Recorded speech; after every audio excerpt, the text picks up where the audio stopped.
Hello, Sam here with Joey Vigor, the Hello. designer of Chaosmos, the Temple expansion. We're here to talk about some of the new combat cards. Ooh, exciting. So there's a lot of cool combat stuff that's new. The system isn't changed, but you're not going to feel so oppressed. If someone has gotten all the cool stuff and you don't know where all the defenses are, instead of feeling helpless and hoping for a high die roll, now it really matters tactically with this new card set when you play cards and why you would play those cards. So you've already mentioned in another video a little bit about the fungaloids and how there's some new creatures.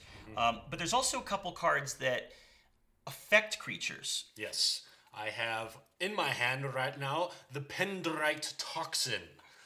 It's a special defense, +2 if an opponent plays at least one creature. So if an opponent plays the Spore or the Imps or The Fungaloid, Yep. the Pendrite Toxin is like the advanced defense to that.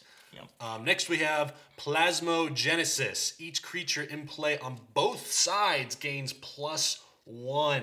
So if you had all 3 imps and the imp food plus Plasmogenesis, that's +12. Is that right? Wow, I guess that's right. Yeah. But of course, if I have the spores, well, there you go.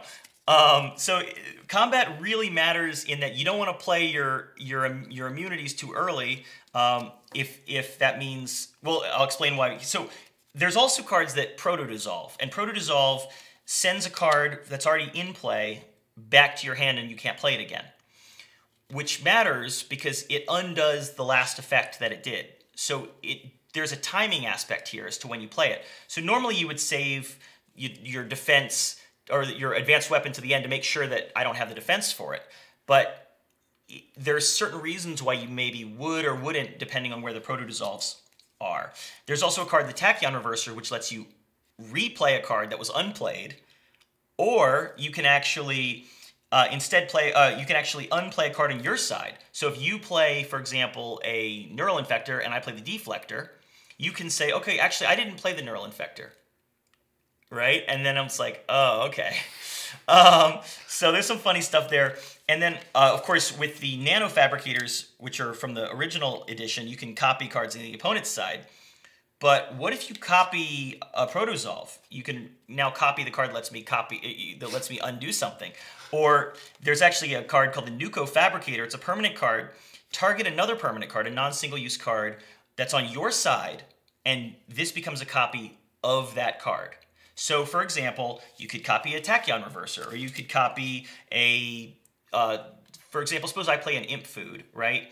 And then you destroy my Imp Food, and then I play a card, or you unplay it and I replay it or something like that. I could actually Nuco Fabricate my Imp Food, and now all my Imps eat twice, right? But here's the key. It duplicates an existing permanent card, but then it turns that permanent card into a single use and you lose. So the imp food is gone forever. But you get one turn of super imps. Well, they could get it back with the recovery bonds. Yeah, there's different ways to get things back. Cool. But Velachlos loves that card. Oh yes, there's a lot of cool new stuff to play with. So of course, combat also is affected by your ally abilities and your upgrade abilities and the temple events and the favor cards. And you don't have to play with it all, and you don't even have to worry about it all because most of the time, these little things won't happen. But every now and then, an event will happen. Everyone will get a special little favor card. Or the event will say Spore immunity is now Imp immunity and vice versa. And you're like, oh my gosh, now I have to play my combat cards in a different order. I don't think it lengthens combat at all. It just makes it feel like there's a chance. It's more of like a tactical combat game where the cards you play matter, but what really matters is the order in which you play some of these cards. So it's not a dramatic change to combat, but it's sort of like a reset where all the combat experiences you've had before now have to be rethought a little bit because there's some new cards that interact with them in different ways. So a lot of fun stuff coming, and we'll talk about that in other videos. Thanks so much, and have a great day.